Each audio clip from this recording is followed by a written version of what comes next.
नमक, फलियारी नमक, सुन लीजिएगा, द्वारा नहीं मिलेगी बात सुनने के लिए। फलियार में सेंधा नमक क्यों लिया जाए? जिस समय आप अन्न छोड़ते हैं, आप कोई भी व्रत करते हैं, जब अन्न की कमी आती है तो याद रखिएगा उस समय रक्तचाप अपनी सीमा से नीचे पहुंचता है, शरीर टूटता है, कमजोरी का एहसास होता है। तो ये सेंधा नमक ऐसा है जो कि आपके ब्लड प्रेशर को हाई लेवल पर भी नहीं जाने देता और लो में भी नहीं जाने देता, ये बरकरार उसको सीमा में बांध करके रखता है। ये सेंधा नमक की महिमा है। सेंधा नमक को आप यूज करने से पुरानी अस्थमा, श्वास की बीमारी को आप खत्म कर सकते हैं।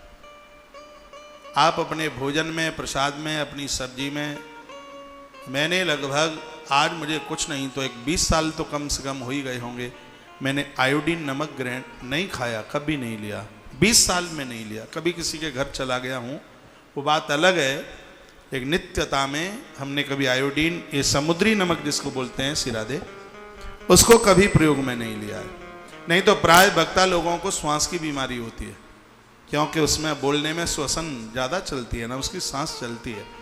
भगवान की कृपा से इतना बोलने के बाद भी कोई असर नहीं होता, क्योंकि मैं सेंधा नमक को ही 100% में मैं उसी को ही प्रयोग में लेता हूँ। तो अस्थमा दूर दूर तक नहीं रहता जो नित्य सेंधा नमक का ही प्रयोग में लेते हैं। 3 महीने तक यदि किसी ने सेंधा नमक को प्रयोग में ले लिया है तो थायराइड की बीमारी उसकी जड़ से खत्म हो जाएगी। दूसरी बात निवेदन कर रहा हूं, बहुत ठीक से सुन लीजिएगा।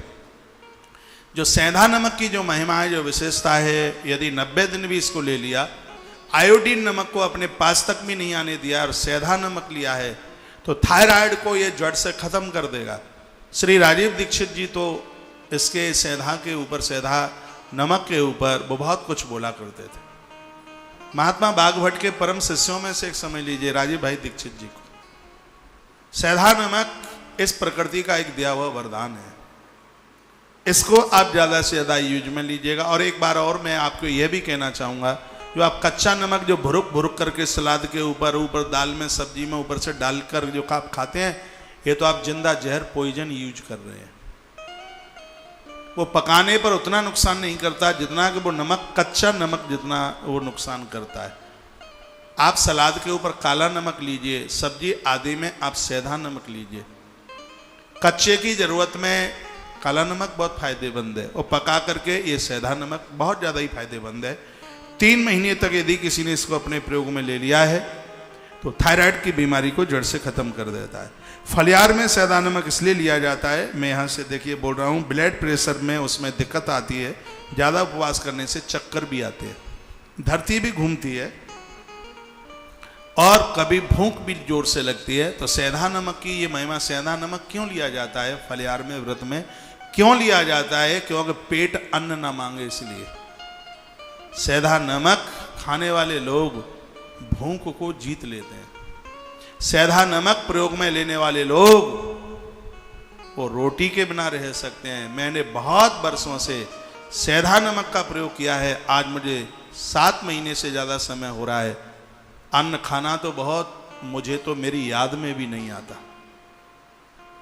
मैंने सेंधा नमक का प्रयोग किया है, इससे चक्कर नहीं आएंगे, कमजोरी का एहसास नहीं होगा, ये इसका प्रभाव है। और इसकी सबसे बड़ी विशेषता है कि ये शरीर के स्वास्थ्य की पुष्टि को बना करके रखता है सेंधा नमक। यदि घर में कोई डायबिटीज का मरीज है, बाल्टी में पानी और उसमें सेंधा नमक और एक कपड़ा पोंछा का लीजिएगा और घर में उस पत्थर के ऊपर उसका पोंछा लगाइए। उल्हाने पाम से यदि उसके ऊपर कोई डायबिटीज का मरीज निकलता है तो उसका असर उसके इंसुलिन के ऊपर पड़ता है। तेल में सेंधा नमक डालकर तलवे में घिसने से जो इंसुलिन का जो स्तर है, जो डायबिटीज की जो एक मार है, व्यक्ति उस बीमारी से सुरक्षित हो जाता है। उसको आप तिल के तेल में 1 चम्मच सेंधा नमक डालिए, उसमें थोड़ा सा लौकी का जूस डलवा लीजिए हल्का सा, उसी में फिर उसको पाम के ऊपर रगड़िएगा। यह आपकी देह की सूजन को नहीं रहने देगा, जो पामों पर घिसने से यह आपके कंठ को नहीं सूखने देगा, इसके बहुत प्रभाव हैं। इसके जितना भी कहा जाए, ये मैं वही बात आपको कर रहा हूं जो मैंने आयुर्वेद की किताबों में, ग्रंथों में पढ़ा है। कोलेस्ट्रॉल को ये कम करता है, चर्बी को बढ़ने नहीं देता, ये इसकी विशेषता है सेंधा नमक की। सेंधा नमक पानी में डालकर पोंछा लगाया जाए, डायबिटीज को ये बहुत बड़ा फायदा पहुंचाता है। तनाव से लड़ने की इसमें बहुत बड़ी शक्ति है, ताकत है। लोग डिप्रेशन में नहीं पहुंचते, इसके माध्यम से लोग तनाव मुक्त होते हैं। जिन लोगों का दिमाग काम नहीं करता, कभी आगरा के मेंटल हॉस्पिटल के हंटर लगाने की भी, शॉट लगाने की भी जरूरत पड़े, सेंधा नमक उन लोगों के लिए समाज ने जिनको पागल घोषित कर दिया है, जिनका दिमाग ठीक से काम नहीं करता, उन लोगों के लिए सेंधा नमक का प्रयोग किया जाता है। इसको नींबू में भी घोल के दिया जाता है और इसको जल में भी घोल करके दिया जाता है। दोनों तरफ से फायदा करता है। याद रखिएगा, कोई भी नमक है उसको दूध के साथ नहीं लिया जाता। हमारे ग्रंथों में लिखा है कि दूध के साथ नमक लेने से उसका प्रभाव गौ मांस की तरह होता है, ये स्पष्ट लिखा है। इसके लिए मैं 4-6 श्लोक भी बोल सकता हूं। इसलिए कोई भी नमक है उसको दूध के साथ नहीं लिया जा सकता।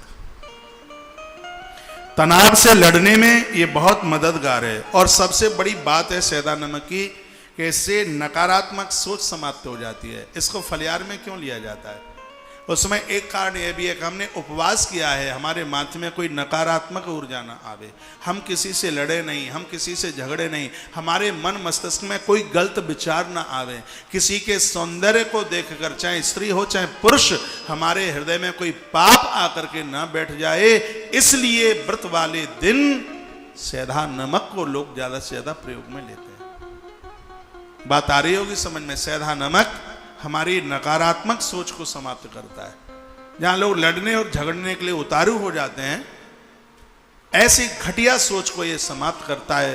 ये इसका प्रभाव है सेंधा नमक। इसलिए इसको व्रत में, इसलिए इसको उपवास में, इसलिए ही इसको लिया जाता है।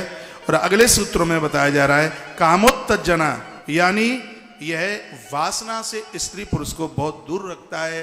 ये इसका बहुत बड़ा प्रभाव है।